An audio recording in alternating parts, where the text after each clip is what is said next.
आणि आता कॉलेजला आल्यानंतर लाईफ कशी आहे? कॉलेजला आल्यानंतर म्हणजे ॲज एक्सपेक्टेड जसा विचार केला होता तसंच आहे. त्यामुळे माझा ऑलमोस्ट अर्धा फिजिक्सचा पेपर राहिलेला. काय काय विद्यार्थी आजारी पडतात अचानक, त्यांना झोप येत नाही रात्रभर. तर ऑनलाईन आणि ऑफलाईनमध्ये तुला काय वाटलं, कुठली कोचिंग बेस्ट आहे? माझे पप्पा एका हॉटेलवर कामाला आहे. Morning future doctors, welcome to my YouTube channel. GMC नांदेडमधील एका विद्यार्थिनीसोबत आज आपण पॉडकास्ट करणार आहोत. जाणून घेणार आहोत त्याची नीटची जर्नी, कशा प्रकारे तिने अभ्यास केला आणि GMC नांदेडची लाईफ कशी आहे. तर काय नाव आहे तुझं? माझं नाव साक्षी नारायण कुरसडे.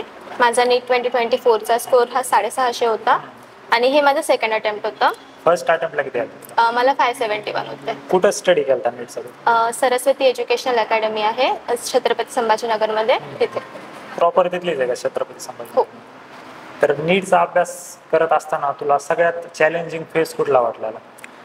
मला ना फिजिक्स हार्ड जायचं स्टार्टिंगपासूनच, कारण की मी लेट ॲडमिशन घेतलेलं आणि खूप म्हणजे ऑलमोस्ट अर्धा टॉपिक तेव्हा कवर झालेला होता.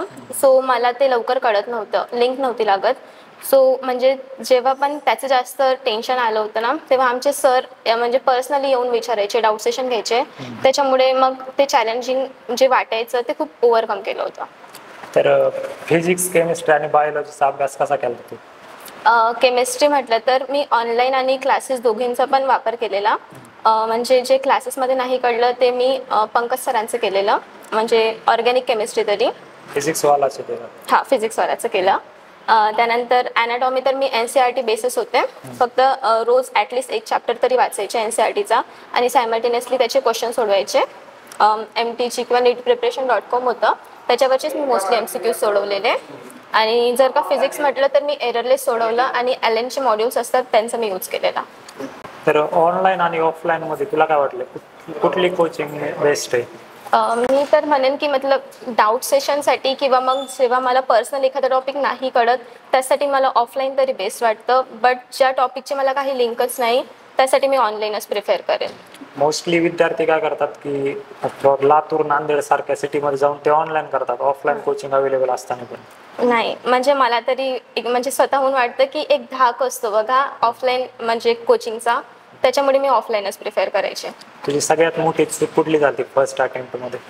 मी खूप पॅनिक व्हायचे. मेन पेपरला मला बहुतेक अर्धा पाऊण तास मी पॅनिक झाले, त्याच्यामुळेच मला काही समजत नव्हतं, ब्लँक झाले होते मी तेव्हा.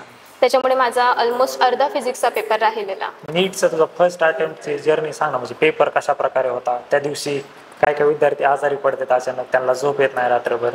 नाही, म्हणजे मी सेकंड अटेम्प्टच्या वेळेस तर आमच्या टीचर्सनी सांगितलं होतं की बिलकुल अभ्यास नका करू, आता 2-3 दिवस लास्टचे. सो आम्ही चिल होतो, म्हणजे बाहेर भेटायला गेलेलो आम्ही. आणि जेव्हा पण ज्या दिवशी पेपर होता सकाळी लेटच उठले मी, आणि म्हणजे अर्धा एक तास आधीच उठले, फक्त आवरून डायरेक्ट पेपरला गेले. आणि तिथे पण 2 तास आधी जावं लागायचं. सो आम्ही तिथे मी तरी झोपून घेतलेलं, कारण की मला माहिती मी पॅनिक करून जाईल. तर फर्स्ट अटेम्प्टला किती मार्क होते? 571. चांगले होते ते पण. हां. आणि फर्स्ट अटेम्प्टमध्ये तुला फिजिक्स टफ गेलं? हो. सेकंड अटेम्प्टची जर्नी कशी होती? सेकंड अटेम्प्टमध्ये मला केमिस्ट्री, मी फर्स्ट अटेम्प्टला चांगलं केलेलं त्याच्यामुळे केमिस्ट्रीचा एवढा प्रॉब्लेम नाही आला. ॲनाटॉमी पण मी NCERT बेसिस चालायची, त्याच्यामुळे त्याचं पण काही नाही. बट जे मी फर्स्ट अटेम्प्टमध्ये कव्हर नाही करू शकले फिजिक्स, मला त्याच्यावरच जास्त फोकस करायचं होतं. आणि आता कॉलेजला आल्यानंतर लाईफ कशी आहे?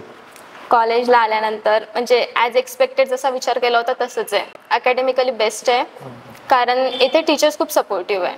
हां, जे समजून जास्त म्हणजे कोणत्या पद्धतीने जास्त समजावून सांगता येईल ना त्याच्यावरती खूप फोकस करतात, त्याच्यामुळे छान वाटतं. हेक्टिक आहे बट स्टील बेस्ट आहे. आणि इथले सिनियर्स रॅगिंग वगैरे घेत नाहीत का? नाही, सध्या तरी आमचा कॉन्टॅक्ट एवढा नाही आलेला, आम्ही आउटसाईड राहतो त्यामुळे. बट जेवढं पण सिनियर्सचे इंटरॅक्शन झालं. फर्स्ट इयरला हॉस्टेल नाही आहे. म्हणजे फर्स्ट इयर वाल्यांना हॉस्टेल नाही, सेकंड इयर वाला? हां, सेकंड इयरपासून हॉस्टेल आहे.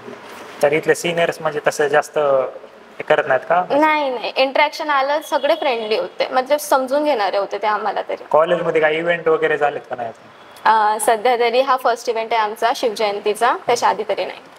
कॉलेजमध्ये आल्यानंतर तुझे जे फ्रेंड सर्कल वगैरे विद्यार्थी म्हणजे बनवतात, नंतर ते शेवटपर्यंत टिकत नाहीत, तर अशा विद्यार्थ्यांना काय सांगणार आहे तू? कॉलेजमध्ये कशा प्रकारे फ्रेंड बनवले पाहिजे? तसं काही नाही बघा, म्हणजे वाईब मॅच होते हा एक कन्सेप्ट असतो ना. जर का त्यांच्याशी वाईब मॅच होत असेल ना, मला नाही वाटत की 5 वर्षामध्ये तुटून जाईल फ्रेंडशिप. कारण की माझे तरी फ्रेंड्स जे आहेत ते ऑलमोस्ट आमच्या सिटीमधलेच आहे. तो त्यांच्याशी बॉन्डिंग आधीपासून चांगली आहे, तो सगळं काही बेस्ट आहे. की कुठला फेवरेट सब्जेक्ट झाला तुझा? इथे का सध्या तर मला अॅनाटॉमी इंटरेस्टिंग वाटतं. नीट ॲस्पिरंट जे आता सध्या पॅनिक करत आहेत, नीटचा पेपर जवळ आलाय, त्यांना वाटते कट ऑफ खूप जास्त वाढेल, त्यांच्यामध्ये एक इन्सिक्युरिटी निर्माण होण्यास व्हायला लागली आता. तर अशा नीट ॲस्पिरंटला काय ॲडवाइस देशील तू, हाऊ टू स्टे फोकस? पहिले म्हणजे तर पॅनिक होऊ नका, कारण की पॅनिक होल्याने बस तुम्ही जेवढं केलंय ना एफर्ट्स तेवढं तुम्ही 100% पेपरमध्ये नाही देऊ शकाल. एक्सपिरियन्स आहे म्हणून म्हणतीये. आणि सेकंड म्हणजे स्वतःवर कॉन्फिडन्स ठेवा, कारण की तुम्ही केलंय, तुम्हाला माहिती आहे, तुमच्या घरच्यांना पण माहिती तुम्ही केलंय. सो फक्त कॉन्फिडन्सची आपल्याला इथे गरज आहे, आणि तो ठेवला ना बाकी सगळं काही नीट होतं. अजून एक विद्यार्थी खूप सारे यूट्यूबला सर्च करत आहेत लास्ट 3 मंथ स्ट्रॅटेजी किंवा लास्ट 2 मंथ स्ट्रॅटेजी वगैरे. तर अशा विद्यार्थ्यांना काय सांगशील तू, लास्टच्या मंथमध्ये काय केलं पाहिजे? लास्टच्या मंथमध्ये तरी रिव्हिजनवर फोकस करा. म्हणजे मी 30 इयरचे PYQs जे होते ना त्याच्यावर जास्त फोकस केलेलं. त्याच्यामध्ये कोणते टॉपिक रिपीट झाले त्याच्यावर मी फोकस केलेलं. आणि NCERT म्हणजे बायोची तरी रोज वाचा. टेस्ट सिरीज बद्दल सांग. सो आमचा सिलेबस खूप लवकर कव्हर झाला होता, त्याच्यामुळे आमचे लास्टमध्ये 2 टेस्ट सिरीज झाले होल सिलेबसवर. सो त्यामध्ये स्टार्टिंगला म्हणजे खूप हार्ड वाटायचं, कारण की तो कन्सेप्ट आपल्याला माहिती होता पण लगेच आठवत नाही, एक्झाम्पल असे काही आठवत नव्हते. सो स्टार्टिंगला मला पण भीती वाटलेली. जेव्हा फर्स्ट टेस्ट सिरीज दिली होती मी होल सिलेबसवर, तेव्हा आय गेस माझा स्कोअर पण 500-550 पर्यंतच यायचा.